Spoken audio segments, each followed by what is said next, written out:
জামালের টার্গেট, সেই হামজার হেডার, হামজার গোল। Brave new Bangladesh. বাংলাদেশ ফুটবলে এক নতুন যুগের আশার আলো হয়ে এসেছিলেন হামজা চৌধুরী। ইউরোপিয়ান ঘরানার ফুটবলার, ইংলিশ প্রিমিয়ার লিগে খেলা অভিজ্ঞতা, আর সেই অভিজ্ঞতায় তিনি নিয়ে এসেছিলেন লাল সবুজের প্রতিনিধিত্বে। কিন্তু এবার সবাইকে হতবাক করে হঠাৎই জাতীয় দল থেকে অবসরের ঘোষণা দিলেন এই তারকা মিডফিল্ডার। তার এমন সিদ্ধান্তে শুধু বাংলাদেশ নয়, আলোচনার কেন্দ্রে এখন পুরো উপমহাদেশের ফুটবল।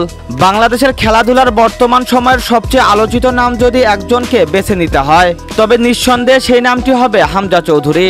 লেস্টার সিটির হয়ে খেলায় ইংল্যান্ড প্রবাসী ডিফেন্সিভ মিডফিল্ডার বাংলাদেশের হয়ে খেলতে শুরু করার পর থেকেই যেন জাতীয় ফুটবল দলে এক নতুন প্রাণ ফিরেছিল। জাতীয় দলে অভিষেকের পর মাত্র 3টি ম্যাচ খেলে নিজেকে প্রমাণ করেছেন তিনি। এর মধ্যে করেছেন একটি দারুণ গোল। শুধু মাঠে নয়, মাঠের বাইরেও তার উপস্থিতি দেশের ফুটবল সংস্কৃতিকে বদলে দেওয়ার সম্ভাবনা তৈরি করেছিল। বাংলাদেশের ফুটবলেও একটা নবজাগরণ আসবে, এমন স্বপ্ন দেখতে শুরু করেছিল ফুটবল প্রেমীরা।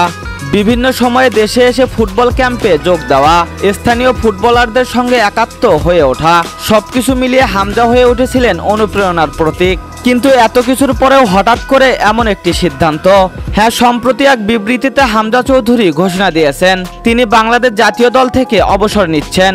আর এখানেই শুরু হয় জল্পনা ও কল্পনার ঝড়।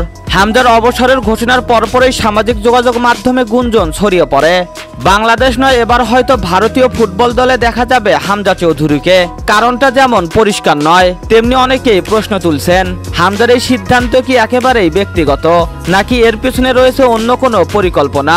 মূলত হামজা চৌধুরীর মা একজন ভারতীয় নাগরিক এবং ফিফার নিয়ম অনুযায়ী যেসব ফুটবলারের 2 বা ততোধিক দেশের নাগরিকত্ব থাকে এবং নির্দিষ্ট কিছু শর্ত পূরণ করেন, তারা চাইলে দেশ পরিবর্তন করে আন্তর্জাতিক ফুটবলে অন্য দেশের প্রতিনিধিত্ব করতে পারেন।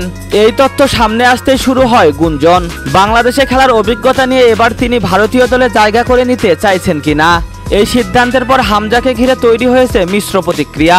কেউ বলেছেন এটা তার ব্যক্তিগত সিদ্ধান্ত এবং তাকে সম্মান জানানো উচিত, আবার কেউ বলেছেন জাতীয় দল থেকে এভাবে হুট করে সরে যাওয়ার পেছনে নিশ্চয়ই অন্য কোনো কারণ রয়েছে।